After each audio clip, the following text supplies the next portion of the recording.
पश्चार्तेष्वभिघ्नस्वराट् तेने ब्रह्महृदायादिकवये मुह्यन्ति यत्सूरयः तेजो वारिमृगं यथा विनिमयो यत्र त्रिसर्गो वृषा धाम्ना स्वेन सदा निरस्तकुहकम् सत्यं परं धीमहि सच्चिदानन्दरूपाय विश्वोत्पत्त्यादिहेतवे तापत्रयविनाशाय श्रीकृष्णाय वयं नमः। ऋषय ऊचुः धन्योऽयं वासरसूत यत्र विष्णुकथामृतम् अस्मान् वाययसे तात यया तर्तुमिच्छतः।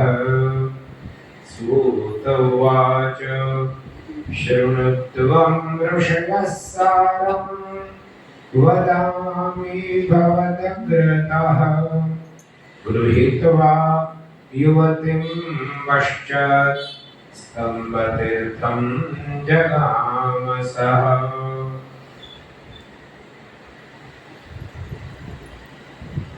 भगवान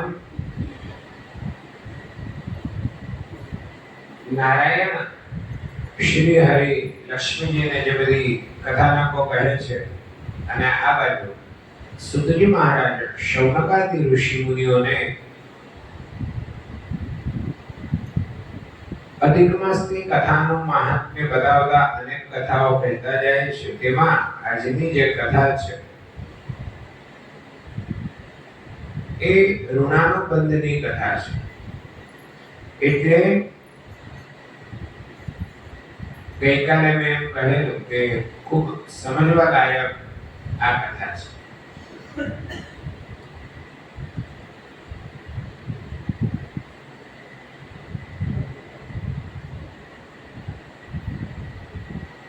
સ્તંભતીર્થ એટલે કે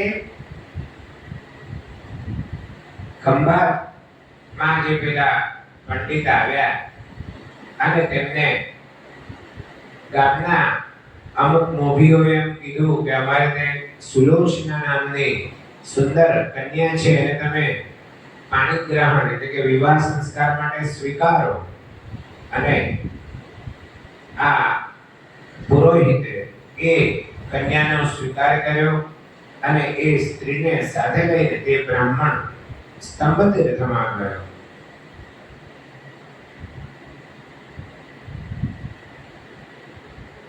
અને જ્યારે શૌનકાદિ ઋષિ મુનિઓએ સુતજી મહારાજને કહ્યું કે કથાના કાગળ કહો ત્યારે તેમણે કહ્યું કે સુતજીએ શૌનકાદિ ઋષિ મુનિઓને કહેવા લાગ્યા કે મુનિઓ સાંભળો,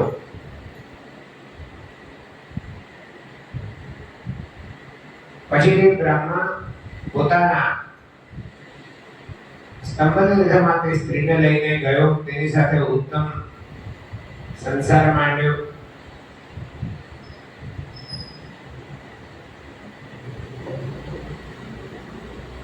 અને સમય જતા એની સાથે વિવાહ સંસ્કાર કરીને જ એ પોતાની સુલોચના નામની પત્નીને એ ખંભાત એટલે સ્તંભતીર્થમાં લઈ ગયેલો, તેની સાથે સંસારિક સુખ ભોગવ્યું।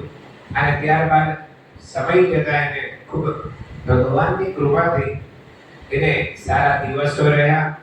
બ્રાહ્મણે આદરપૂર્વક સીમંતોન્નયન નામનો સંસ્કાર કર્યો। 10 માસ પૂર્ણ થયા ત્યારે બ્રાહ્મણે તેને કહ્યું કે હે મામિની, જ્યારે તારા ઉદરથી પુત્રનો જન્મ થાય ત્યારે તારે મને જલ્દી નિવેદન કરવું, એટલે કે પહેલા તારે મને જણાવવાનું। અને ત્યારે તેણીએ પોતાના પતિ તરફ ખૂબ સદભાવથી કહ્યું કે ઠીક છે। તે સ્ત્રીએ પુત્રને જન્મ આપ્યો ત્યારે તુરંત તેણીની સખીએ બ્રાહ્મણને નિવેદન કર્યું કે હે વિપ્ર, તમારી ત્રણ પ્રકારના ઋણમાંથી મુક્ત કરવા માટે તમારે ત્યાં પુત્રનો જન્મ થયો છે. આ પુત્રનું મુખ જુઓ અને જાત કર્મમાંથી સંસ્કાર કરો. પુત્રનો જન્મ થયો એ સાંભળી તરત જ બ્રાહ્મણે ત્યાં જઈને મલમૂત્રથી યુક્ત નાળવાળા અને રુદન કરતા પુત્રને નીચે મુજબ કહ્યું. બ્રાહ્મણ બોલ્યા કે કુતસ્સમાગતસ્તાત વદકિં કરપાણિતે ઇત્યુક્ત્વા સુસૃજતોયમ અપત્યો પરિપાણિના.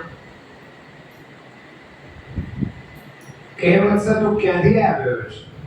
કઈ તારા માટે હું શું કરું?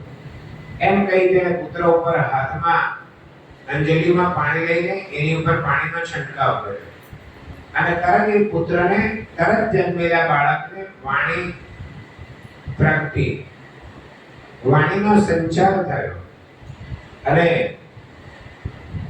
તે પુત્ર પોતાના પિતાને ઉચ્ચ સ્વરે કહેવા લાગ્યો કે હે तात, મારું 100 રૂપિયા બરાબરનું ધન કે જે મેં કષ્ટથી મેળવ્યું હતું તે તમે પૂર્વજન્મમાં હરી લીધું છે, પડાવી લીધું છે. તે તમે મને આપો એટલે હું ચાલી જાઉં. ઋણાનો બંધને લીધે મારે તમારે ત્યાં જન્મ લેવો પડ્યો છે. આ વાત અન્યથા નથી. આ મુજબ સ્ત્રીઓએ તે પ્રસૂતિ ગૃહમાં ગઈ હતી. તે સમયે સઘળાના શ્રવણ કરતા તત્કાળ પિતાએ 100 રૂપિયા જેટલું ધન લાવીને તે બાળકના હાથમાં મૂક્યું. પુત્ર બોલ્યો કે હે પિતાજી, આ ધન વડે મારે નામે ધર્મ કાર્ય કરો, તમારું કલ્યાણ થાવ, હું જઈશ. એમ કહી તે બાળકે તે શરીર છોડી દીધું. ત્યારે સ્તંભતીર્થ નામના નગરમાં મોટો હાહાકાર થઈ ગયો કે પિતાએ પુત્રનું મુખ જોયું કે પુત્ર મરણ પામ્યો. આ મહાપતિવ્રતા સુલોચના આવા પ્રકારના આ વિષયમાં કદી પણ કઈ બોલતી ન હતી. તે પુત્ર વિયોગના દુઃખને દૂર કરી પોતાના ગૃહ કાર્યમાં તત્પર થઈ ગઈ.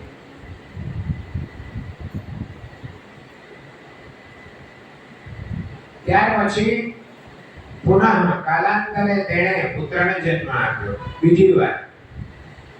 આને ગઈકાલે કીધેલું આ વાર્તા શોર્ટમાં હું તમને કહી શકું છું, પણ આ એટલા માટે વિસ્તૃતિ પૂર્વક સાંભળવી જોઈએ કે આપણને આ ઋણાનું બંધ શું છે. આપણે કહીએ ને ઘણીવાર કે ભાઈ દરેક માણસો અન્ન જળનો સંબંધ હોય, અંજળ લખેલા હોય ત્યાં સુધી આપણી સાથે રહે. આ ઋણાનું બંધની જે કથા છે એ ભગવદ ગીતાનો જે સાર છે ને એની સાથે બહુ બંધ બેસતી કથા છે. કેમ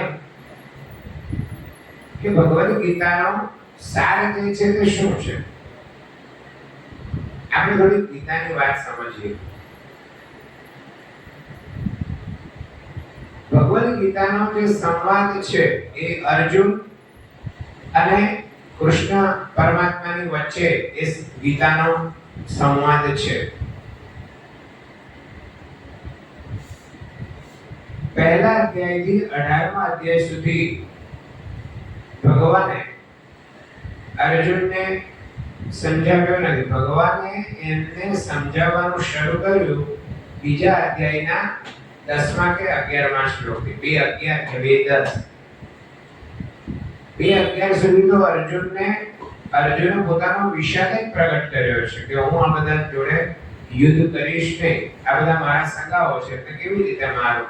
એનાથી મને શરીરમાં દાહ થાય છે અને રૂવાડા ઊભા થઈ જાય છે, જીવો સુકાઈ જાય છે અને અંગો વળી જાય છે. આ બધી વાતો એને ભગવાનને કહી અને ભગવાને બધી વાત સાંભળી પછી એને બધું જ કહી દીધું. એના મનની બધી જે કંઈ પણ પૂછાટ હતો એ વિષાદ એને ભગવાન પાસે પ્રગટ કર્યો અને પછી બેસી ગયો. કે ભગવાને પછી એને જ્ઞાન આપવાનું શરૂ કર્યું. એમાં સૌથી પહેલી વાત કીધી કે ભાઈ તને એમ લાગતું હોય કે તું આ બધાને મારનારો છે, તો એવું નથી. એ લોકોને મેં પહેલેથી જ મારી રાખ્યા છે, તું તો ખાલી નિમિત્ત બનવાનો છે.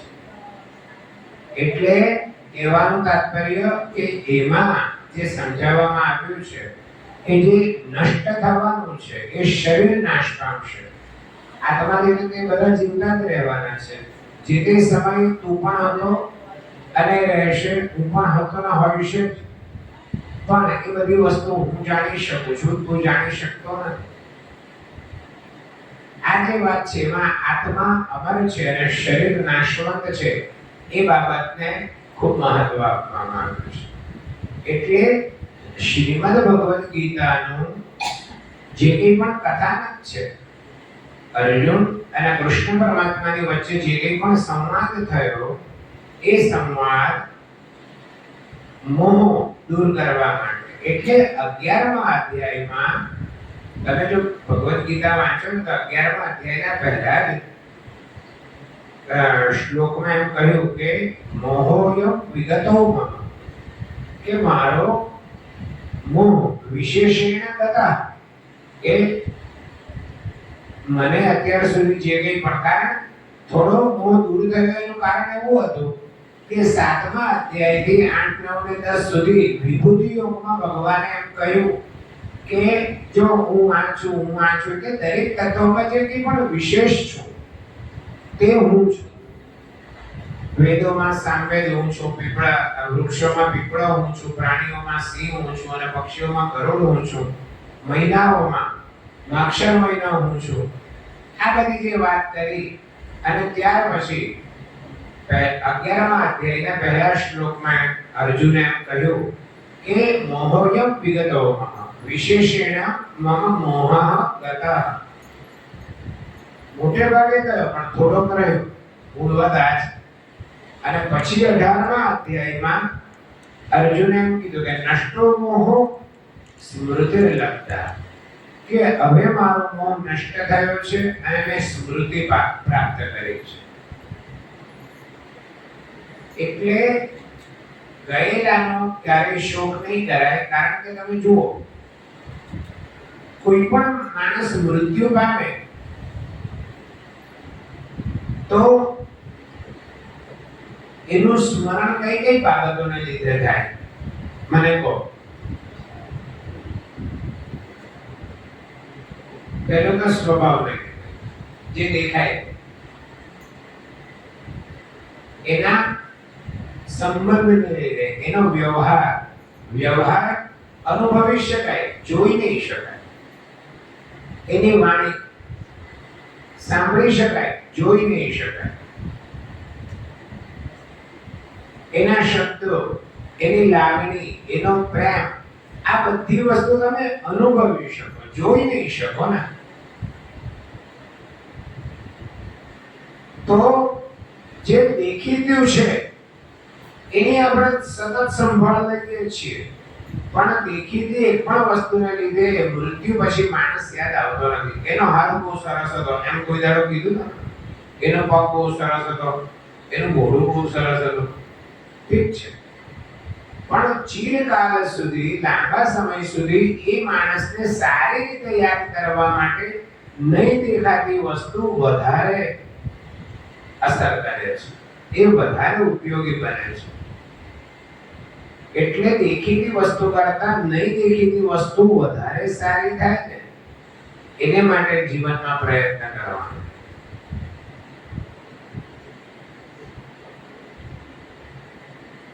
અને દેખીતી વસ્તુની કોઈ કિંમત નથી. દેખીતી વસ્તુ તમે ખરીદી શકો, પણ નહીં દેખીતી એક પણ વસ્તુ તમે ખરીદી નહીં શકો. તમારી પાસે અબજો રૂપિયા હોય ને, કરોડો નહીં, અબજો રૂપિયા, તો પણ એ નહીં દેખાતી વસ્તુની એટલી બધી જીવનમાં જરૂરિયાતો હોય છે કે એને માટે માણસ વલખા મારતો હોય છે. તો એવી કઈ વસ્તુ? શાંતિ. તમે 500 રૂપિયાના 10 બંડલ લઈને પાછળ બીઆર મોલમાં જાઓ તો તમને 1 ગ્રામ પણ મળે? વેચાતી અશાંતિ મળે. આપણે કેમ તારે વેચાતી લેવાની શી જરૂર હતી? તો વેચાતી અશાંતિ મળે, વેચાતી શાંતિ નહીં મળે. પ્રેમ, કરોડો રૂપિયા લઈને જાઓ, નિસ્પૃહ પ્રેમ, નિસ્વાર્થ પ્રેમ વેચાતો મળે ના. વ્યક્તિ મળે, વેચાતી વ્યક્તિ મળે. મા બાપ વેચાતા મળે.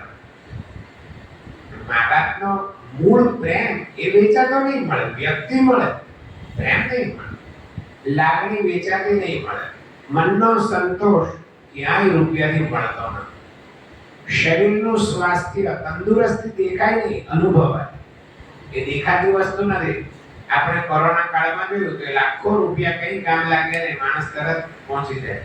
તો એ તંદુરસ્તી પૈસાથી મેળવાતી નથી, કુદરતી. તમે એના માટે પ્રયત્ન કરી શકો, પણ એ તો સારું થવાનું હોય તો થાય, નહીં થવાનું હોય તો નહીં થાય. તો કહેવાનું તાત્પર્ય એવું છે કે આવી નહીં દેખાતી વસ્તુની જ જીવનમાં સૌથી વધારે કિંમત છે. દેખાતી વસ્તુ તો તમે કેમ કે એને તમે મેળવી શકો છો, તમારી પાસે એનું માધ્યમ છે મેળવવાનું, કે રૂપિયા ખર્ચો એટલે વસ્તુ મળે. એટલે જે નહીં દેખાતી વસ્તુ છે ને એની બહુ કિંમત છે, એટલે અમૂલ્ય છે, એની કઈ તમે કિંમત આંકી જ નહીં શકો. એ જે વસ્તુ નહીં દેખાતી હોય, ફક્ત અનુભૂતિ જેની થઈ શકે, એ બધી વસ્તુ એક પણ રૂપિયાની કિંમત વગર ફક્ત ને ફક્ત ભગવદ કૃપાથી તમને પ્રાપ્ત થાય. ભગવાનની કૃપા હોય તો આ બધી જ વસ્તુ તમને સહજ મળે, સહજ અને સરળતાથી મળે. પણ એને માટે આજે એટલી બધી એકબીજા સાથે બધી વસ્તુઓ જોડાયેલી હોય. મને એક વિષય બહુ મોટો યાદ આવ્યો છે, પણ એ હજી અહીંયા બંધ બેસતો નથી, એટલે ક્યારેક કહીશું તમને આવશે એટલે. કે ભગવદ કૃપાથી આ બધી વસ્તુ પ્રાપ્ત થાય, પણ આ બધી વસ્તુ મેળવવા માટે અને એની સાથે ભગવદ કૃપા મેળવવા માટે એ માટે આપણું હૃદય એવું ચોખ્ખું જોઈએ ને.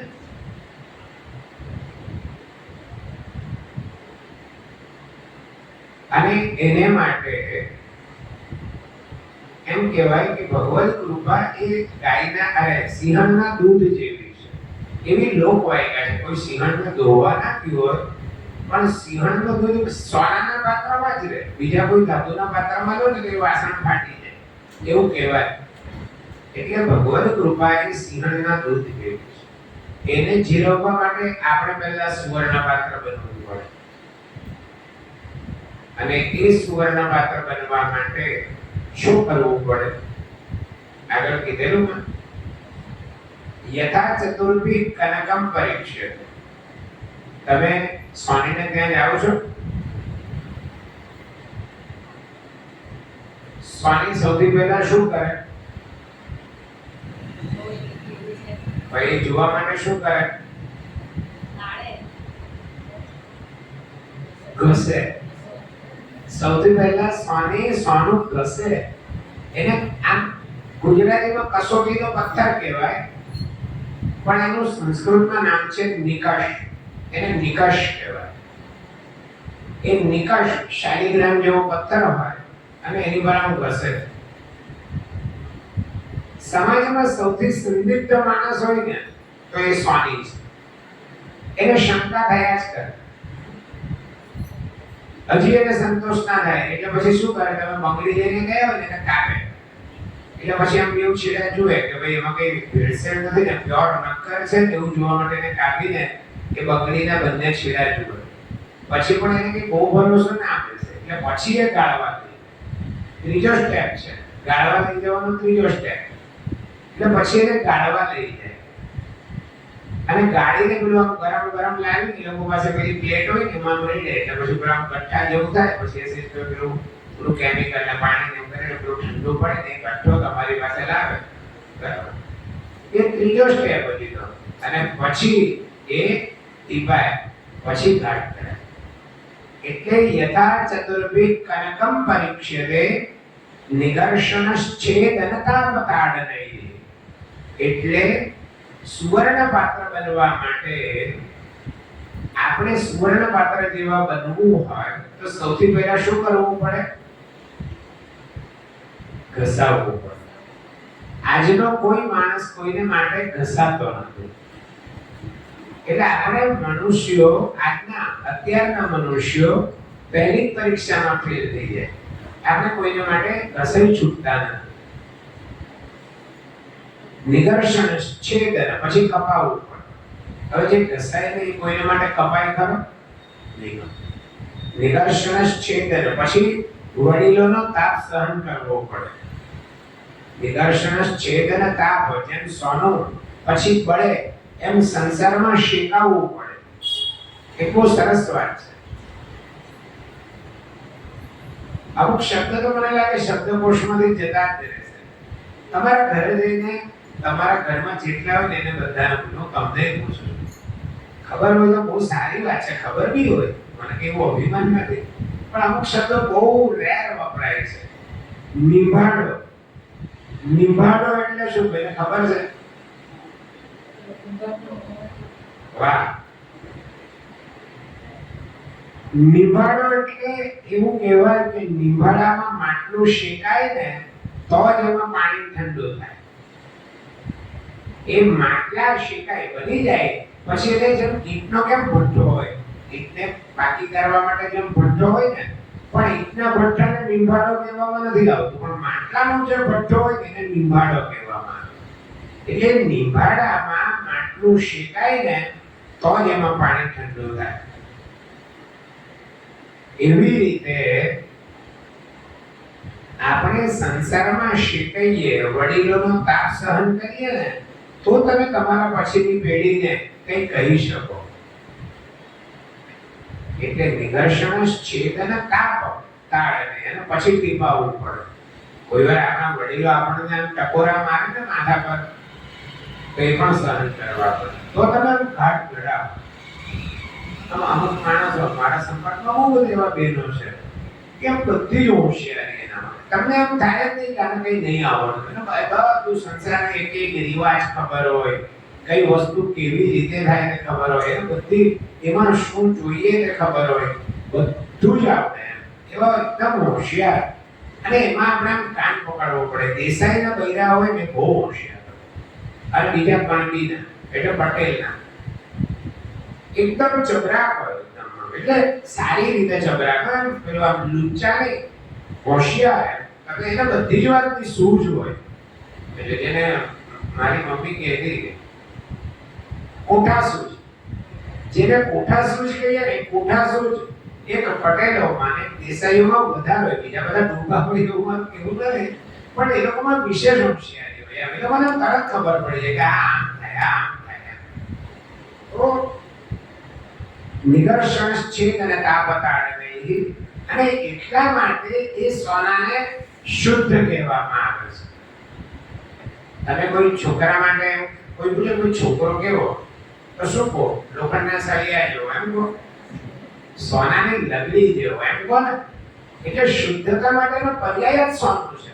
આપણે લોઢાની પરીક્ષા ના હોય એમ કહીએ ને કે પરીક્ષા તો સોનાની થાય, લોઢાની પરીક્ષા ના હોય. એટલે બહુ લાંબી વાત છે આખી. તમને મારે જ્યાં લઈ જવા છે એ વજન બહુ લાંબી છે. આ બધું વિષય અભિમુખ કરી રહ્યો છું તમને. એટલે હંમેશા પરીક્ષા સોનાની થાય. એટલે ઘણીવાર આપણને એમ થાય ને કે આપણે ગમે એટલું કરીએ તો બી આપણી કેટલી કસોટી થાય છે. કસોટી આપણે ક્યારે થાય? આપણે સોના જેવા છે એટલે પરીક્ષા થાય, લોઢાની થોડી પરીક્ષા થાય. એટલે જે સજ્જન માણસ હોય, ભોળો હોય, એકદમ તટસ્થ હોય, મનમાં કપટ નહીં હોય, બધાનું ભલું વિચારતો હોય, એની પરીક્ષા થાય. વિલન કેરેક્ટર હોય ને તો ભગવાન સામે જ ના. જેનું વિલન કેરેક્ટર હોય ને, તમે કોઈ દર પૌરાણિક કથાઓ સાંભળી, એમાં કોઈ જગ્યાએ એવું સાંભળ્યું કે ભગવાને રાવણની કસોટી કરી, કંસની બહુ કસોટી કરી, દુર્યોધન દુશાસન એની પરીક્ષા કરી, એવું કંઈ સાંભળ્યું કોઈ દિવસ? ભગવાન કરે. પરીક્ષા કોની થઈ? ધ્રુવની થઈ, પ્રહલાદની થઈ, દ્રૌપદીની થઈ, અર્જુનની થઈ, નરસિંહ મહેતાની થઈ, બરાબર, મીરાબાઈની થઈ. આ બધા કોણ હતા? ભક્તો. એટલે ભગવાનના જે સાચા ભક્તો હોય ને એની જ કસોટી થાય. બીજા બધાને તો ભગવાન ધ્યાનમાં લે. હવે કેમ કસોટી થાય? એ કસોટી થતી ના હોય, ભગવાન કરતો હોય. બહેનો જ્યારે માર્કેટમાં સાડી લેવા જાય ને, એક જ સાડી લેવાની હોય અને કઢાવો કેટલી.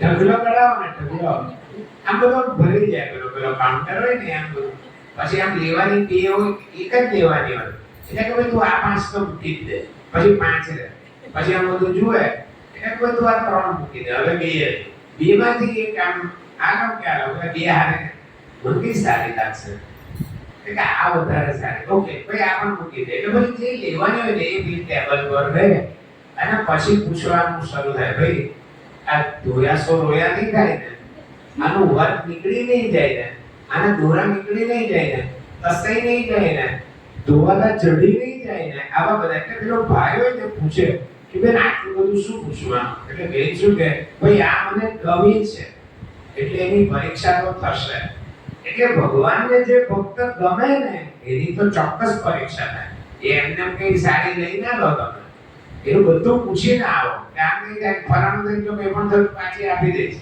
રિપ્લેસ એટલે ભગવાનને જે ભક્તો ગમે એની તો કસોટી થાય ને થાય એટલે કહેવાનું તાત્પર્ય એ છે મૂળ વાત કે ભગવદ કૃપા પ્રાપ્ત કરવા માટે આપણે સુવર્ણ જેવા બનવું પડે અને સુવર્ણ જેવા બનવા માટે ઘસાવવું પડે કપાવવું પડે તપવું પડે ટીપાવવું પડે ત્યારે ઘાટ ઘડાય પણ પછી આગળનું ચરણ બહુ મહત્વનું છે તથા ચતુર્ભિઃ પુરુષઃ પરીક્ષ્યતે જેમ સોનાની 4 રીતે પરીક્ષા થાય છે એમ મનુષ્યની પણ 4 રીતે પરીક્ષા થાય છે કઈ રીતે ત્યાગેન શીલેન ગુણેન કર્મણ ત્યાગ વડે કેટલું છોડી શકે છે જતું કરવું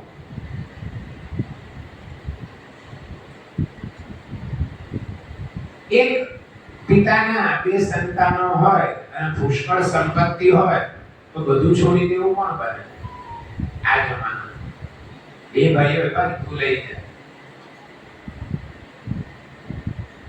મને હમણાં બરાબર અત્યારે વાત યાદ નથી બાકી બહુ સરસ વાર્તા છે મેં પેલી પુસ્તક કીધે ને 18મી સદીની વાચન યાત્રા એ વાર્તા વાંચીને હું રડી પડે 2 ભાઈઓની વાત છે ખેડૂત હોય અને બધું પેલો મોટો ભાઈ બહુ સુંદર આંબા વાવેલી જમીન હોય અને પેલો બોરિંગ સાથેનો કૂવો હોય ને ખૂબ ફળદ્રુપ જમીન હોય એનો ભાગ પડવાનો હોય અને પંચમ એમ થાય કે ભાઈ આટલું થાય અને આવું જમીન પડે તો કોના ભાગમાં કેટલું આવે તો પેલું વધારે મોટા ભાઈમાં જતો હતો અને નાનું ઓછી જગ્યા નાના ભાઈના ભાગે આવતી હતી એટલે એને ફેરફાર કર્યો કે ના આ બધું જે સારું છે તે મારા નાના ભાઈ અને જે ઓછું છે ને તે હું લઈશ એમ કરીને છોડી દે છે બધું થઈ જાય પછી પાછો એનો પ્રશ્ન આવે કે બધું નક્કી હોય તો કે આ નક્કી નામે તો કે એના નામે મોટી જગ્યા કરી દો અને પછી નાની જગ્યાએ જે પેલો મોટો ભાઈ કહે છે એ મોટો ભાઈ એમ કહે છે કે મારે કોઈ સંતાન નથી એટલે આમાં પણ મારા નાના ભાઈનો ભાગ રાખો મારી જગ્યામાં પણ મારા નાના ભાઈનો ભાગ રાખો હું નહીં હોઉં તો આપણે એને પણ એવું કરી આપો આ બહુ સરસ વાત મને બરાબર યાદ નથી કદાચ મેં કીધું એનાથી થોડો ફેરફાર બી છે પણ તમારી આંખમાં પાણી આવી જાય વાર્તા વાંચો ને તો કહેવાનું તાત્પર્ય ત્યાગેન કેટલું છોડી શકે છે માણસ શીલેન એનું શીલ કેવું છે કેરેક્ટર ગુણેન એનું ચારિત્ર્ય કેવું છે અને ત્યાર પછી એનામાં સદગુણ કેટલા છે ગુણેન અને કર્મણા એનું કર્મ કેવું છે આ 4 પ્રકારથી માણસ ઓળખાય અથવા તો માણસની આ 4 દ્વારા પરીક્ષા થાય કેટલું છોડી શકે છે એના ત્યાગ વડે એના ત્યાગેના એના ચારિત્ર્ય વડે એના સદગુણો વડે અને એના કર્મ વડે એટલે ભગવદ કૃપા જેને પ્રાપ્ત થાય એને આ નહીં દેખાતી વસ્તુઓ પ્રાપ્ત થાય સહજ એકદમ સરળતાથી આ બધું મળે શાંતિ મળે મનનો સંતોષ મળે નિસ્પૃહ પ્રેમ મળે અઢળક લાગણીઓ પ્રાપ્ત થાય આ બધી વસ્તુ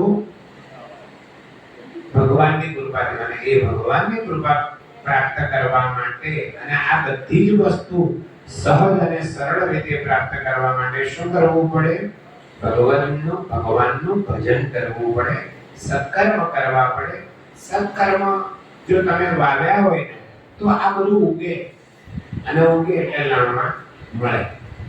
પણ દુષ્કર્મ વાવ્યા હોય તો આનાથી બધું ઓપોઝિટ મળે. દુઃખ મળે, અશાંતિ મળે, વેર મળે, દ્વેષ મળે, ઈર્ષ્યા મળે, બરાબર, નફરત મળે, આ બધું મળે. પણ સત્કર્મ વાવ્યા હોય, સદ વિચારો વાવ્યા હોય તો તમને સુખ પ્રાપ્ત થાય. અને એ ભગવદ ગીતા સાથે આ કથા એટલા માટે જોડાયેલી છે કે મોહનો નાશ થવો જોઈએ. અરે મેં કીધું કે ભગવદ ગીતાની વાતો સમજીએ તો ભગવદ ગીતાની મારે મૂળ વાત એવી કેવી છે કે આપણને બધા એવો વિચાર આવે કે વાંચો તો વિચાર આવે. હા, મેં આગળ નહીં કીધું કાલે કે પરમ દિવસે કોઈ પણ કથા સાંભળીએ પછી નિયમ લેવો પડે કે હું હવે આવી ખરાબ વસ્તુ નહીં કરીશ. પણ એવી સારી વસ્તુનો નિયમ લેવાય. તમે કંઈ કરો કે નહીં કરો, મોબાઈલને રજા આપ્યો, અધિક મહિનો જાય ને પછી મોબાઈલ ઓછો વાપરજો ને પુસ્તકો વાંચજો.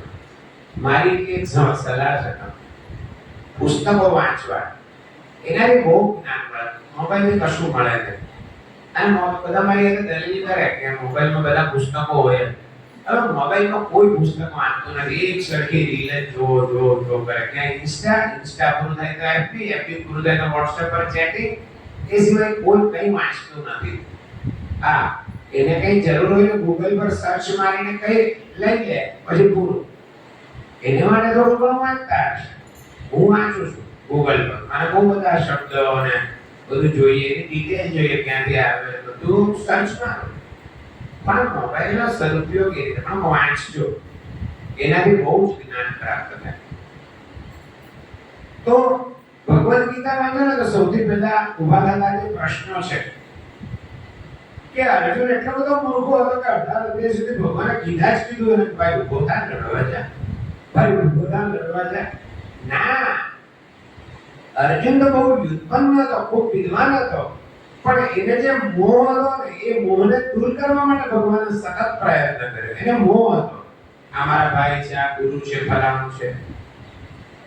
એ મોહનો નાશ કરવા માટે ભગવાને આપણને અર્જુનને માધ્યમ બનાવીને સમગ્ર માનવ જગતને એમણે ઉપદેશ આપ્યો છે. હવે કોઈ દાડો ભગવદ ગીતા કોઈ સારા લેખકની વાંચજો,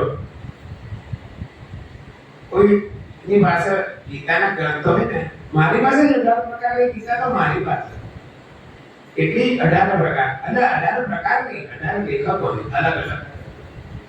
તો એ ભગવદ ગીતામાં દરેક ચિંતકોએ અલગ અલગ પોતાના વિચારો રજૂ કર્યા. આપણા ગુજરાતી સાહિત્યકારોએ કેટલું લખ્યું છે, પણ સૌથી સુંદર અને એકદમ જ્ઞાન પ્રચુર ભગવદ ગીતા હોય તો સૌથી પહેલી શંકરાચાર્યની શંકર ભાષ્ય. ત્યાર પછી એના પછીના જે બધા સંસ્કૃતના પંડિતો થઈ ગયા એમણે પણ ઘણું લખ્યું. ત્યાર પછી અર્વાચીન કાળમાં જોવા જઈએ તો ઓશો રજનીશ પછી આગળ જાઓ તો કૃષ્ણ વિશે લખનારા ખૂબ બધા લેખકો છે. એમાં યુવા વર્ગને ગમે એવું લખાણ જય વસાવડાનું છે. એનું જેએસકે કરીને એની એક ચોપડી છે, જય શ્રી કૃષ્ણ. પુસ્તકનું નામ જ જય શ્રી કૃષ્ણ. અને જય વસાવડાનું પણ પ્રિય પાત્ર કૃષ્ણ છે. મારી એક માનસ પુત્રી છે, મેં કીધેલું ને કે આ સુરત વિશે, પછી પેલા અવધીજ ને બધા બ્રાહ્મણોની જ્ઞાતિ વિશે ને નીચે પેલી રીત આવે છે, એ મારી માનસ પુત્રી છે. વિષ્ણુ ચેવલી નામની જે છોકરી બધું કહે છે ને સુરતનો ઇતિહાસ અને એ બધું રીલમાં આવે છે, એનું કન્યાદાન મેં કર્યું છે, એટલે મારી માનસ પુત્રી છે. એને જાતે પુસ્તક લખ્યું છે. હમણાં 2-4 દિવસ પહેલાના જ પેપરમાં જય વસાવડાએ વાંચવા જેવા પુસ્તકોમાં એ પુસ્તકનો ઉલ્લેખ કર્યો છે, રાધા કૃષ્ણના પ્રેમ પત્રો. અને એકદમ ગરિમાપૂર્ણ પુસ્તક છે, રાધા કૃષ્ણના પ્રેમ પત્રો. ખરીદજો, મળે છે બજારમાં અને ઓનલાઈન પણ મળે છે. તો એ રાધા કૃષ્ણના પ્રેમ પત્રોમાં કૃષ્ણ, રાધા અને દ્રૌપદી એમ બધી અનેક વાતો મહાભારતની ને બધી પણ એમાં ટાંકેલી છે અને ખૂબ સુંદર રીતે એનું સંકલન અને એની પોતાની બુદ્ધિથી અને સંપૂર્ણ શ્રેય એ પુસ્તક સારું બન્યું છે એનો એ વિભિન્ન જાય છે. તો આવા પુસ્તકોમાં પણ પૌરાણિક કથાઓનો એનો ઉલ્લેખ છે. ખાલી એમ કઈ પત્રો જ છે એવું નથી. એમાં તમને ઘણી બધી સાચી અને સચોટ વાતો જાણવા મળશે મહાભારતની. કે દ્રૌપદીના મનમાં શું હતું, રાધાના મનમાં શું હતું, કૃષ્ણ પરમાત્માના મનમાં શું હતું. તો મૂળ વાત ભગવદ ગીતાની કે ગીતામાં 18 અધ્યાય સુધી સમજાવવું પડે એવું અર્જુન નતો, પણ ભગવાને આપણી પર બહુ મોટી કૃપા કરી છે કે અર્જુનને માધ્યમ બનાવીને ભગવાને આપણને ખૂબ સુંદર તત્વબોધ આપ્યો છે. તો એ ભગવદ ગીતા સારા લેખકની વાંચવાની. યથાર્થ ગીતા નામની, અડધા તો નામ કોઈ સાંભળે નહીં. યથાર્થ ગીતા તમને ખબર છે, અમુક રિક્ષાની પાછળ બી યથાર્થ ગીતા એના બોર્ડ મેં જોયા છે અમારા એરિયામાં. એ યથાર્થ ગીતા જેમણે લખી છે ને એ સ્વામીજીનું નામ છે અડગડાનંદજી સ્વામી. અડગડાનંદ નામના સ્વામીએ યથાર્થ ગીતા લખી છે, એ પણ સરસ છે. ત્યાર પછી જૂની ગીતાઓમાં કિશોરલાલ મશરૂવાળાની ગીતા, તમે પેલી ગુજરાતી ગીતા વાંચી છે, આમ ગુજરાતીમાં શ્લોકો હોય. એ કિશોરલાલ મશરૂવાળાએ શ્રીમદ ભગવદ ગીતાનું સમશ્લોકી કર્યું છે, એટલે સંસ્કૃતના શ્લોકોને ગુજરાતીમાં ઢાળ્યા છે. એ કામ પણ કિશોરલાલ મશરૂવાળાએ કર્યું છે. પછી કાજલ વૈદિક કૃષ્ણ પર લખ્યું છે, ગુણવંત શાહે લખ્યું છે. આ બધું વાંચવું જોઈએ આપણને. અને એ ભગવદ ગીતાની જે મારે વાતો કરવી છે તે આ છે. પછી બીજો પ્રશ્ન થાય કે ભગવદ ગીતા ક્યાં ગવાય એ ખબર છે? કુરુક્ષેત્રમાં. પેલાને એમ કહ્યું કે મારે લડવાનું છે. કૃષ્ણ ભગવાન એને કીધું કે સેનયોર ઉભયોર મધ્ય રથમ સ્થાપયામિચ્યુતઃ. બંને સેનાની વચ્ચે મારો રથ લઈ જઈને ઊભા રહો. મારે જોવું છે કે મારે કોની સાથે લડવાનું છે, મારે કોની સાથે યુદ્ધ કરવાનું છે. એટલે ત્યાં જઈને પછી કૃષ્ણ પરમાત્માએ કીધું કે આ ભીષ્મ છે, આ 3 છે, આ દ્રુપદ રાજા છે, આ દુશાસન છે, આ દુર્યોધન છે, આ બધાની સાથે તારે લડવાનું. અને પછી એ કીધું કે આ બધા સાથે લડવાનું. મને તો વિચાર થઈ ગયો. તો તમે ખાલી એમ જસ્ટ ઇમેજિન કે આપણને ભગવદ ગીતા વાંચતા કેટલી વાર લાગે? વાંચવી હોય કદાચ વાંચો છો 18 અધ્યાય સળંગ સીધા વાંચવા હોય શ્લોક ને આવે તો કેટલી વાર લાગે? આશરે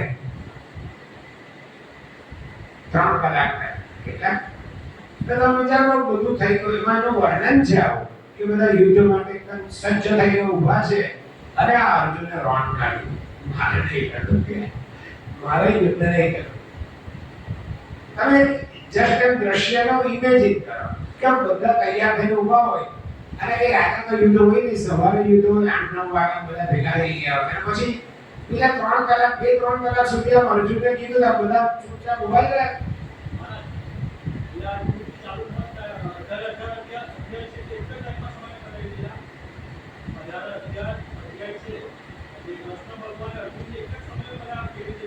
હા, એ તો એક જ સમયે. પણ એમ કહેવાય કે કૃષ્ણ પરમાત્માએ જેમ પેલું કર્તુમ અકર્તુમ અન્યથા કર્તુમ સમર્થ ઇતિ કૃષ્ણ, કે કરવા માટે નહીં કરવા માટે છતાં પણ બધું જ કરવા માટે સમર્થ છે એ કૃષ્ણ છે.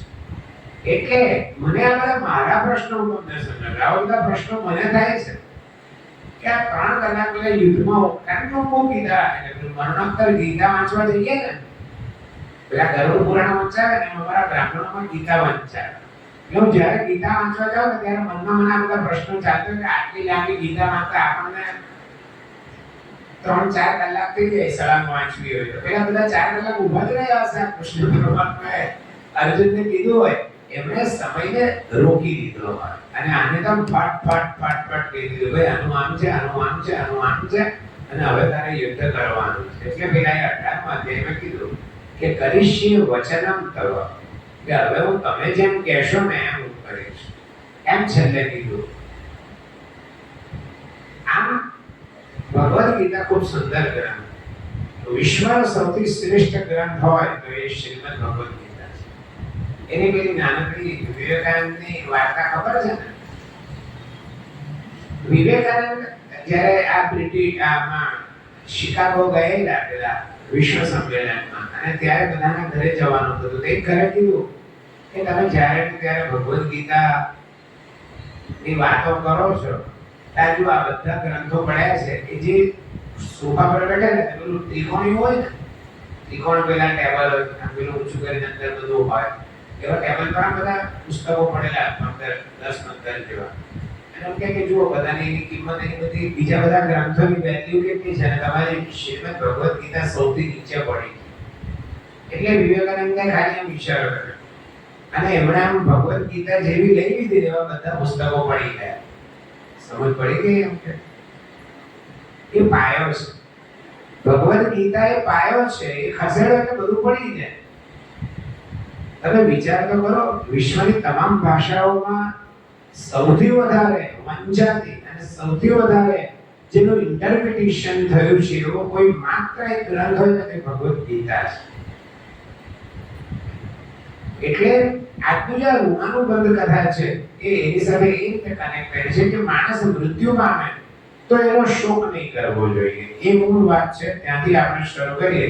ઘણી બધી ભગવદ ગીતાની વાતોમાં કેટલા દિવસથી આમ મનમાં એમ હતું કે આ લોકોને ભગવદ ગીતાની વાતો ક્યારે કહું. આજે ઋણાનુબંધ હતું એટલે મને મોકો મળી ગયો કહેવાનો. હવે આજે પેલો આપણે તમને પાછું અનુસંધાન તો મારે લાગી જ આપવું પડે. ક્યાં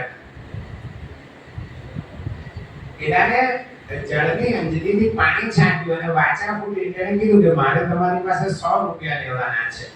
એટલે તેના પિતાએ કીધું કે લો ભાઈ આ 100 રૂપિયા. અને પેલો બાળક મૃત્યુ પામ્યો. એટલે ગામમાં હાહાકાર થઈ ગયો. ત્યારે બાપે પુત્રનું મોઢું જોયું અને મૃત્યુ પામ્યો. અને ત્યાર પછી થોડા સમય ગયા અને પેલી સુલોચના બીજી વાર ગર્ભવતી થઈ. અને બીજી વાર જ્યારે એ ગર્ભવતી થઈ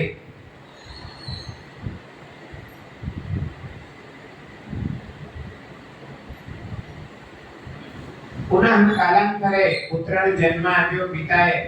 પુનઃ પૂર્વની જેમ જ તરત જ તે પુત્રને પૂછ્યું કે બેટા તું શા માટે આવ્યો છે? ત્યારે તે પુત્રએ પિતાને કહ્યું કે 300 રૂપિયા જેટલું ધન આપો તો હું આજે જ ચાલ્યો જઈશ. એમાં સંશય નથી. કષ્ટથી મેળવેલું ધન કદી પણ નિરર્થક જતો નથી. પિતાએ ધન લાવીને આપ્યું એટલે તે બાળકે પણ દેહ ત્યાગ કર્યો. પુનઃ સમય જતા તેણે પુત્રને ફરીથી ત્રીજી વાર પુનઃ સમય જતા તેણે પુત્ર જન્મ આપ્યો. પિતાએ તે બાળકને પૂછ્યું કે તું શા માટે આવ્યો છે? ત્યારે ત્રીજા પુત્રએ પણ હસતી કહ્યું કે તમે મને 500 રૂપિયા આપો તો હું ચાલ્યો જાઉં. પિતાએ 500 રૂપિયા આપતા બરોબર જેમ સૂર્યોદય થતા અંધકાર ચાલી જાય તે પ્રમાણે આ ત્રીજા પુત્રએ પણ દેહ ત્યાગ કર્યો. અને જ્યારે ત્રીજો પુત્ર મરણ પામ્યો ત્યારે તે સુલોચના ખૂબ વિહવળ થઈ, દુઃખી થઈ ગઈ. એ પ્રમાણે તેણે ચોથા પુત્રને જન્મ આપ્યો. અને તે પણ પૂર્વની જેમ ઋણાનુબંધ મુજબ ધન લઈને મરણ પામ્યો. આવા 4 સંતાનો મૃત્યુ પામ્યા. અને ત્યારબાદ સમયાંતરે કર્ણ પર્યંત દીર્ઘ નયનવાળા સુંદર કપોળ ભાગથી શોભતા એકદમ ચળકતા અને સૂર્ય સમાન મુખારવિંદ વાળા જાનુ પર્યંત દીર્ઘ હસ્તવાળા આજાન બાહુ. આજાન બાહુ બહુ ઓછા કેરેક્ટર હોય, ઘણા માણસો હોય છે. આજાન બાહુ એટલે આને છે ને જાનુ કહેવાય. ઘૂંટણને જાનુ કહેવાય અને એના હાથ આમ ઘૂંટણ સુધી પહોંચતા હોય ને એને આજાન બાહુ કહેવાય. રામચંદ્ર ભગવાન, ભીષ્મ પિતામહ, આ બધા પાંડવોમાં કોઈ આજાન બાહુ નહોતું. ભીષ્મ પિતા માટે એમ કહેવાય કે આજાન બાહુ હતા. હાથ બહુ લાંબા હતા, જેને અત્યારની ભાષામાં શું કહેવાય? કાનૂનના હાથ. તમે હું એવું કહું તો તમારા તો કાનૂનના હાથ છે, ખૂબ લંબે. તો કહેવાનો તાત્પર્ય આવો એક પુત્ર જન્મ થયો. અને ચારે સંતાનના ક્રમ મુજબ આ પાંચમા પુત્રને પણ તેના પિતા મળવા ગયા, હાથમાં પાણી લીધું અને પોતાના પુત્રને ઉપર એક છાંટ્યું એટલે એને વાણીનો સંચાર થયો. એને પૂછ્યું કે તું શા માટે આવ્યો છે?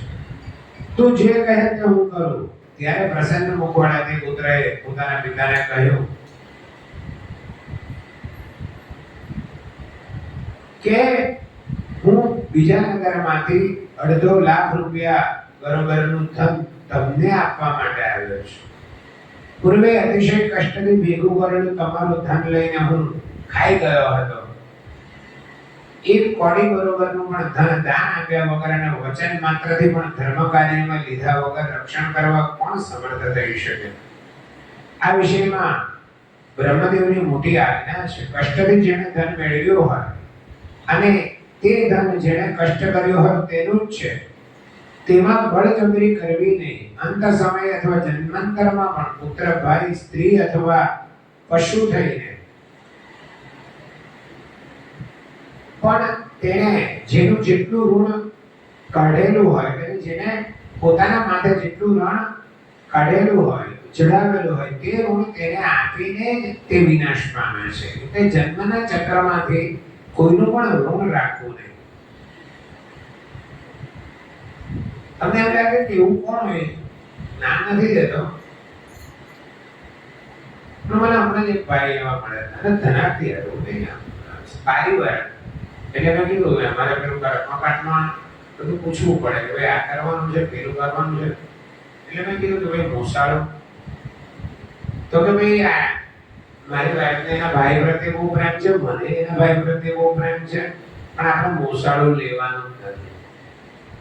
એટલે એક નથી ના તમે કે હિસાબ એમ કે હું સતત મારા એવા કર્મ કરું છું કે હું કર્મના બંધનમાંથી મુક્ત થાઉં અને મારે આવતા જન્મે જન્મ લેવો નહીં પડે. એટલે આપણે મોસાળો લેવાનું થતું નથી કે મોસાળો લઈએ એટલે આપણે બંધનમાં પડીએ. એને આપ્યું એ આપણે ક્યારે આપી શકીએ? એટલે એવું બધું મારા પરિવારમાં કંઈ પણ કોઈ આપે ને એવું મને પસંદ નથી અને કર્મના બંધનમાં મારે બંધાવવું નથી. એટલે મારે મોસાળો લેવાનું થતું નથી. આવા બધા માણસોને મળીએ તો અંદરથી આનંદ થાય કે વાહ કેવો વિરલો છે અને કેવા સારા વિચારો છે. એવા એક બીજા એક માણસ છે એ જે તે સમયે દિલ્હીની ક્રિકો ઓફિસના મેનેજર હતા. જ્યારે ₹1,00,000 બહુ રૂપિયા કહેવાતા હતા ને ત્યારે એનો પગાર ₹1,00,000 હતો અને એના ફટ દઈને રિઝાઇન કરી દીધું. એને રિઝાઇનમાં કારણ શું લખેલું ખબર છે?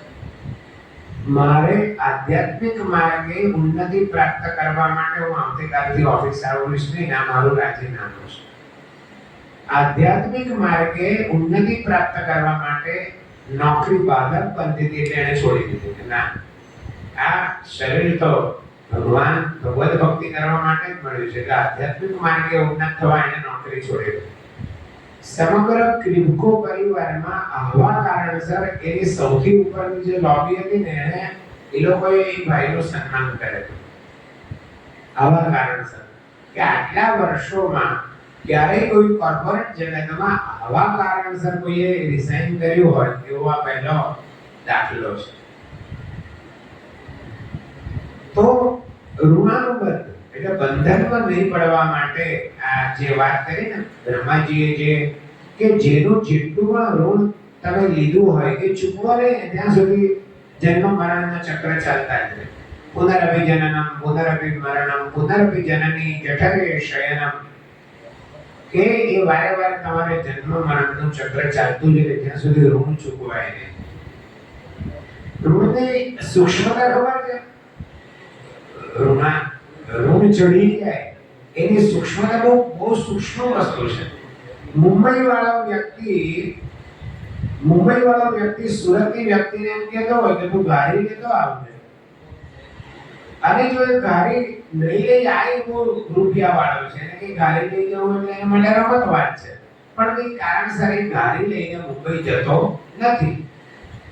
એવા વર્ષો નીકળી જાય છે અને પેલો કાયમ કહે છે કે યાર તું ગાડી લઈને આવ્યો.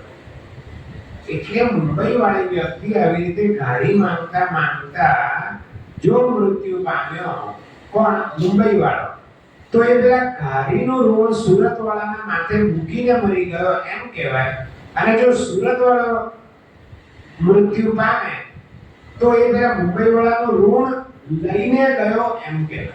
આવી સૂક્ષ્મ એટલે કોઈ તમારી પાસે કઈ સામાન્ય કીધું આટલો સરસ સર છે મને તો લાગે કે કીધું લાવી આપવાનો ઋણ લઈને જશો એવું કહેવા છે. એટલે કોઈ કઈ માંગે અથવા આ છે ને ઋણ ચૂકવવાની સૂક્ષ્મતા આ છે કે નાનામાં નાનું પણ કોઈ કઈ માંગ્યું હોય તો યાદ રાખી દેવું કે માંગેલું ને હું આજે તારા માટે લઈ આવ્યો. એટલે એ ઋણ ચૂકવાય ત્યાં સુધી આજે ચાર સંતાનો મૃત્યુ પામે એ ઋણાનું બંધન એનું ઋણ હતું. પછી આગળ વાત છે કે અહીં જ શુક આજે વાર લાગશે પૂરું થતા અહીં શુકની સમાપ્તિ છે અને તે શાસ્ત્રોની દ્રષ્ટિથી જોઈ શકાય છે કે હું તો આદરપૂર્વક તમારા બેવનું ધન આપી રહ્યો છું. તમારા બેનું એટલે પેલા સુલોચના અને પેલા પંડિત જે હતા તે કષ્ટથી મેળવેલા દ્રવ્યનું રક્ષણ કરવા બ્રહ્મદેવ પણ શક્તિમાન નથી. જન્મ જન્માંતર પ્રાપ્ત કરી અનેક પ્રકારની સેવા કરી જ્યાં સુધી દેવું એટલે કે કોઈનું ઋણ પૂરું નહીં થાય ત્યાં સુધી મનુષ્યોએ અહીં મૃત્યુલોકમાં રહેવું જોઈએ. આ મુજબ કથન કરી બાળકે રુદન કર્યું અને પુનઃ તે તુરંતના જન્મેલા બાળકની ગતિને પ્રાપ્ત થયો. જે પેલી વાણીનો સંચાર થયો એટલે પૂરું થઈ ગયું. એટલે નોર્મલ એકદમ સહજ પેલા બાળક જેવો થઈ ગયો.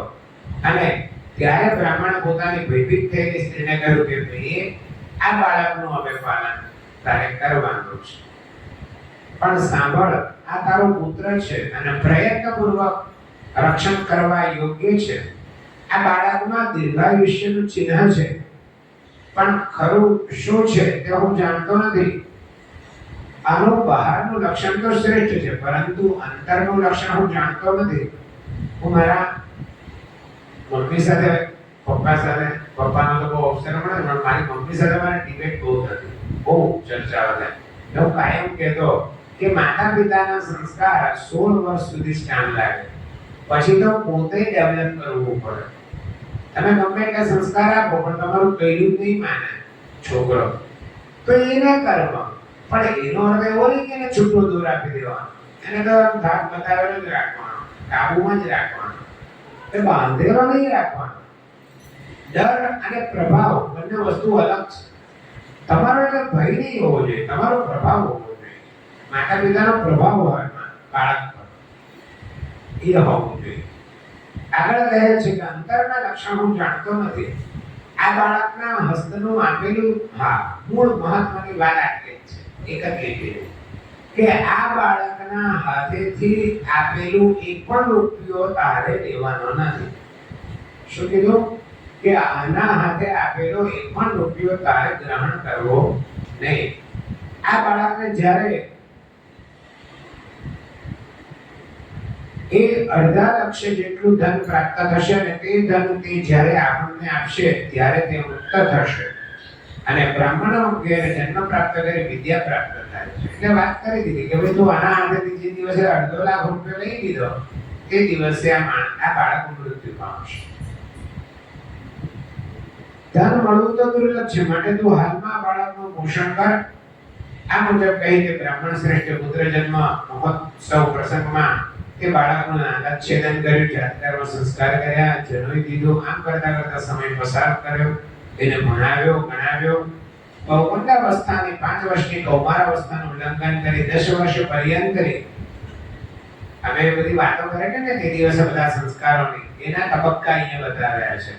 પૂર્વજન્મમાં અભ્યાસ કરેલો હોવાથી તેને જલ્દી વિદ્યા પ્રાપ્ત થઈ. વિદ્યા પણ કોઈ ભણી શકે તેવો ત્યારે જ ભણી શકે જ્યારે એને પૂર્વજન્મમાં વિદ્યા થોડી ઘણી પણ ભણી હોય. કૌમારમ પંચમાબ્દાંતમ પૌગંડમ દશમાવધિ કૈશોરમ પંચદશા યૌવનંતુ તતઃ પરમ. અવસ્થા કેટલાને ખબર છે? શરીરની અવસ્થા 5 વર્ષ સુધીના હોય ને એને કુમાર કહેવાય. કુમારાવસ્થા એ બાલ્યાવસ્થા એનાથી પણ નાની, પણ કુમારાવસ્થા એ 5 વર્ષ. ત્યાર પછી 10 વર્ષ સુધી એને પૌગંડાવસ્થા કહેવાય.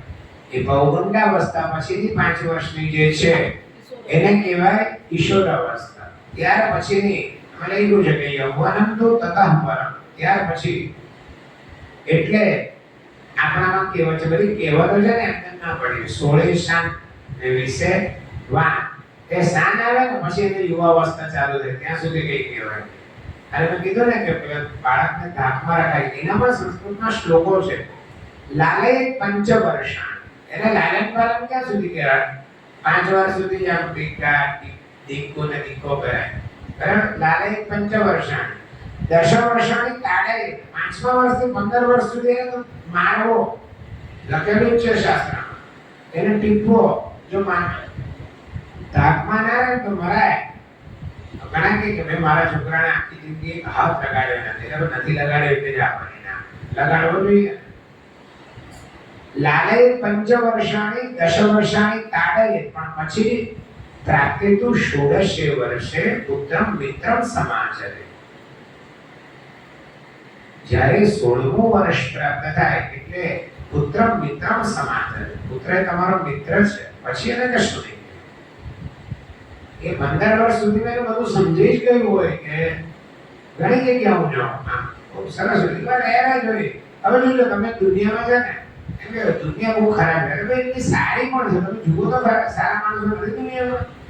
તો એટલે એને 16મું વર્ષ દીકરો કે દીકરી હોય ને એને કહેશે કે આપણા મિત્ર સમાન છે, એમ માનવાનું. સમય ગયો અને બધું ભણાવ્યું, એને દરેક સંસ્કાર કર્યા, મોટો થયો. અને એક દિવસ એવું થયું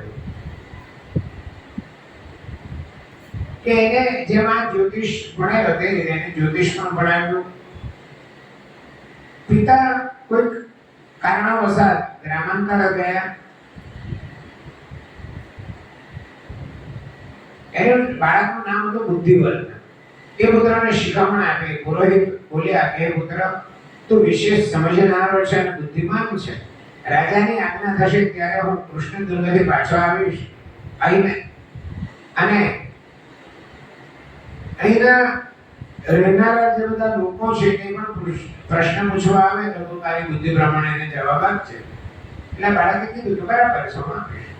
એટલે એના જેવું જ્યોતિષ શાસ્ત્ર આને પણ સંપન્ન કરેલું. પિતા ગ્રામાંતર જાય ત્યારે પિતાના ઘરમાં આશ્રય કરીને રહેલો જે પુત્ર ઘરનું કાર્ય કરે તેને જ કુલદીપક કહેવાય. ગ્રામાંતર ગતે તાતે પિતૃવર્તમાં શ્વેતા સુતઃ કરોતિ ગૃહ કાર્યાની સૈવ કુલદીપક. અને પછી સમય જતા પેલા બહારગામ ગયા પિતા, અને આ જે બુદ્ધિવર્ધન હતો તેને પોતાના પિતાની ગાદી સંભાળી. જ્યોતિષ શાસ્ત્રના જ્ઞાન વડે બધા જ લોકોના મનને પ્રસન્ન કરતો હતો. એક દિવસ એવું થયું કે સ્તંભતીર્થના રહીશ એવા ચિંતાતુર થયેલા 4 વેપારીઓ પોતાના પ્રશ્નને લઈને આ પુરોહિતના ઘરે આવ્યા.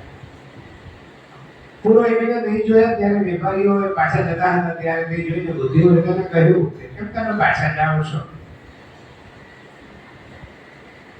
તમે શા માટે આવ્યા અને પુનઃ શા માટે જવાની ઈચ્છા રાખો છો, મને કહો. મારા પિતા પાસે જે જ્યોતિષ શાસ્ત્રનું જ્ઞાન છે એ જ જ્ઞાન મારી પાસે પણ છે, તમે મને કહી શકો છો. અને બ્રાહ્મણના બાળકની આવી વાતો સાંભળીને તે પેલા વેપારીઓએ તેને કહ્યું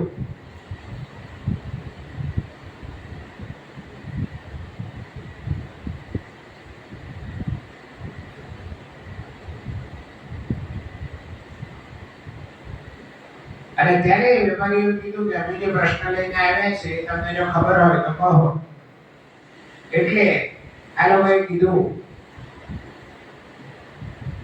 કે અમારી 21 નૌકાઓ દ્રવ્યથી ભરપૂર છે, તે સમુદ્રમાં છે. હાલમાં તે નૌકાઓ ક્યાં છે તે અમે જાણતા નથી. એ વિપ્ર શું તે સમુદ્રમાં ડૂબી ગઈ અથવા દ્વીપાંતરમાં ચાલી અને બીજા કોઈ દ્વીપ ઉપર જતી રહી? તેમને ગયાને 3 વર્ષો થઈ ગયા છે, તે પાછી આવશે કે નહીં?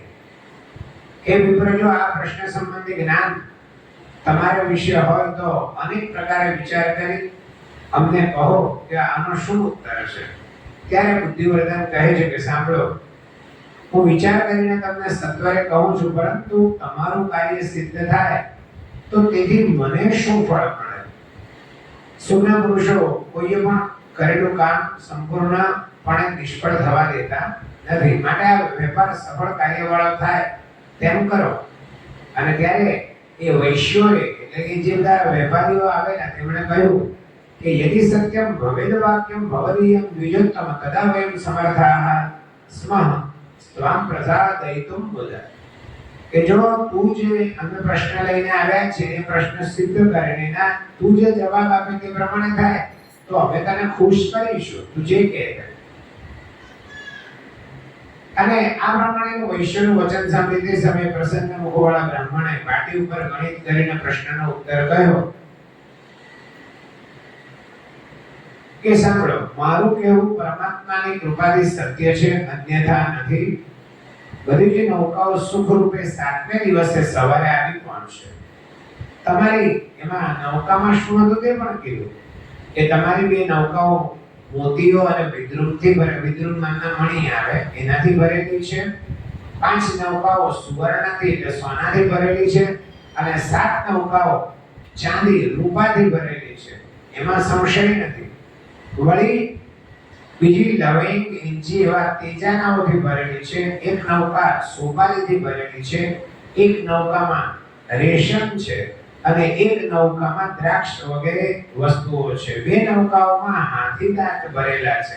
એમાં સંશય નથી. બધી આજથી 7મે દિવસે સૂર્યોદય સમયે અહીં આવી પહોંચશે. અહીં એટલે ખંભાત સમુદ્રના કિનારે છે ને, સમુદ્રનો ખંભાતનો અખાત કહીએ ને તે જગ્યાની આ વાત છે. એટલે એને કહ્યું કે સૂર્યોદય સમયે અહીંયા આવી પહોંચશે. અને ત્યાર પછી વૈશ્ય બોલ્યા કે હે ભૂદેવ, જો આપનું વચન સત્ય થાય તો મોતીથી ભરેલી, વિદ્રુમથી ભરેલી અથવા સુવર્ણથી ભરેલી એક મોટી નૌકા તમારી જ છે એમ સમજજો. હવે વૃદ્ધ વૈશ્યનું વચન સત્ય સમજ્યું એમ કહી તે વૃદ્ધ વૈશ્ય હર્ષપૂર્વક પોતાના ઘરે ગયા. ઉપર મુજબ કહી તે વેપારીઓ બ્રાહ્મણના ઘરેથી પોતાના ઘરે ગયા અને 7મે દિવસે તે નૌકાઓ ખરેખર કિનારા પર આવી પહોંચી. તે સમયે કિનારા પરના લોકોએ ગર્જના કરતો સમુદ્ર જોયો. સઘળા લોકો વિશેષ આનંદવાળા થયા. તેમણે બ્રાહ્મણની પાસે આવી આદરપૂર્વક નૌકાઓ આવી પહોંચી એમ કહ્યું. પેલા 4 વેપારીઓ પણ ઘરે આવીને બ્રાહ્મણને કહેવા લાગ્યા કે તમને ધન્ય છે અને તમારા વચનને પણ ધન્ય છે, તમારી માતાને ધન્ય છે અને તમારા પિતાને પણ ધન્ય છે, જેના યોગે તમે વિદ્યારૂપી સમુદ્રના પારને પ્રાપ્ત થયા છો. વિપ્રજન્મ શુભમ પ્રોક્તમ તતો વિદ્યા વિભૂષિતમ વિદ્યાભી તવ વિપ્રેન્દ્ર સાનુકૂલા ન સંશય. બ્રાહ્મણનો જન્મ એ તો શ્રેષ્ઠ જ છે. તે વિદ્યારૂપી અલંકારથી સુશોભિત હોય તો તે કરતા પણ વધારે શ્રેષ્ઠ છે. તમારી વિદ્યા પણ તમને સાનુકૂળ છે, એમાં સંશય નથી.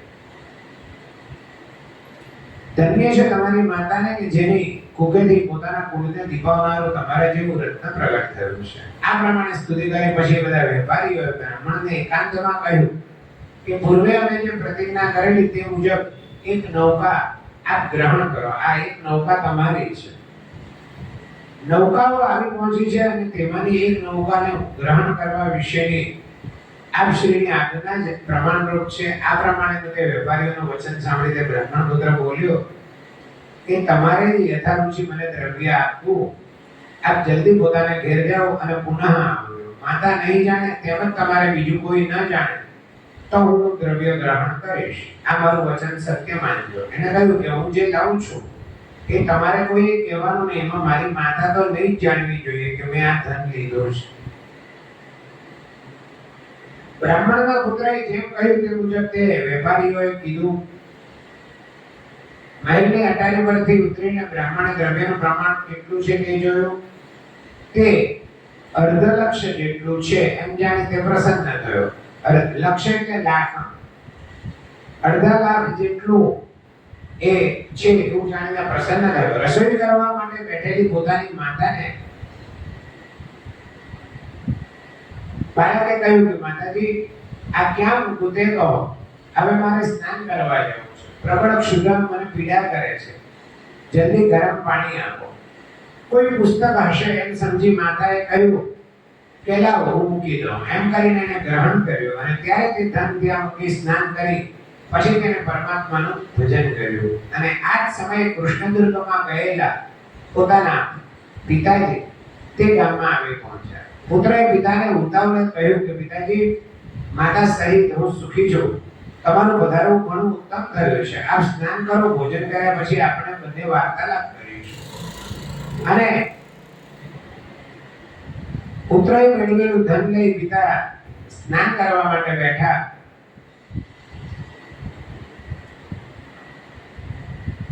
આટલામાં જ ઊંચી સ્થળ પરથી પગની પાદુકા સરી જવાથી બાળક પણ નીચે પડ્યો. પીઠ મસ્તક પગમાં પીડા થઈ અને એ બાળક ક્ષણ માત્રમાં મરણ પામ્યો.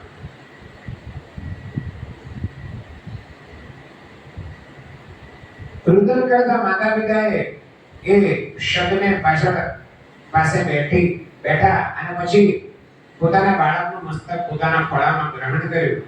અને બ્રાહ્મણે પોતાની સ્ત્રીને કહ્યું કે અરે રે તે દુષ્ટે એવું ધન ગ્રહણ કર્યું કે જેથી આ બાળક એકદમ મરણ પામ્યો. પશુ, સ્ત્રી, પુત્ર વગેરે સગળા ઋણાનું બંધનથી આપણને પ્રાપ્ત થાય છે. જ્યારે ઋણ પૂરું થાય છે ત્યારે તેઓ નાશ પામે છે. તેમાં શું દિલગીરી કરવાની?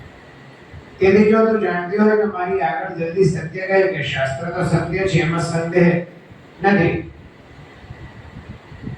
અને આ પ્રમાણે કહી બ્રાહ્મણ ધોબ્યો. ત્યારે બાળકની માતાએ કહ્યું કે આ પુત્ર ભોજન કરવા માટે આવ્યો અને મને કહ્યું કે આ ક્યાં મૂકું તે મને કહો તો મારે સ્નાન કરવા જવું છે એવી વાત કરી અને મને જલ્દીથી ગરમ પાણી આપવાનું કહ્યું. એટલે આ એક પુસ્તક હશે એમ સમજીને મેં એના હાથમાંથી લીધું અને ત્યાં જ મૂકીને પછી એને ગરમ પાણીને પીવાનું પાણીને બધું આપ્યું. એ સિવાય મેં તેને કંઈ પણ કહ્યું નથી, એની પાસેથી કંઈ પણ લીધું નથી અને તેને મને કંઈ આપ્યું પણ નથી. અને ત્યારે તેના પિતાએ કીધું કે પોપલું ખોલ અને ખોલ્યું તેમાં પેલું અર્ધલક્ષ જેટલું ધન હતું. અને ત્યારે ભગવાન લક્ષ્મીજીને કહે છે કે એ પ્રમાણે એ બ્રાહ્મણ પાસેથી બોધ પામેલી તેણીએ આ તો પૂર્વનું ઋણાનું બંધન છે, આ સંસાર દુઃખ આપનારો છે એમ સમજી ધર્મ કાર્ય કરવાનું મન કર્યું. અને શુદ્ધ પુરાણીકે શૌનકાદી ઋષિ મુનિઓને કહ્યું કે શૌનકાદી મુનિઓ પાપને નાશ કરનારા આ અધ્યાયને અને આમાં કહેલી વાતોને જીવનમાં ઉતારવી અને એની કથા જે સાંભળે છે એ કોઈ પણ પ્રકારના ઋણમાંથી મુક્ત થવાની મતિ પ્રાપ્ત કરી અને જો એ પ્રમાણે કરે છે તો એ પાપનો ભાગીદાર થતો નથી અને એ ઋણાનુબંધમાંથી મુક્ત થાય છે. ઇમામિયા શ્રુણુયાદ ભક્ત્યાધ્યાયમ પાપ પ્રણાશનમ સર્વ દુઃખમ ભવેદ દૂરમ ભુક્તિ મુક્તિ ન દુર્લભે. જય જય શ્રી પુરાણ સંહિતાય પુરુષોત્તમ મહાત્મ્યે ઋણાનુબંધન કથામ નામાષ્ટાદશઃ. શ્રી કૃષ્ણાર્પણમસ્તુ. વસુદેવસુતં દેવં કંસચાણૂરમર્દનમ દેવકી પરમાનંદમ કૃષ્ણં વંદે જગદ્ગુરું.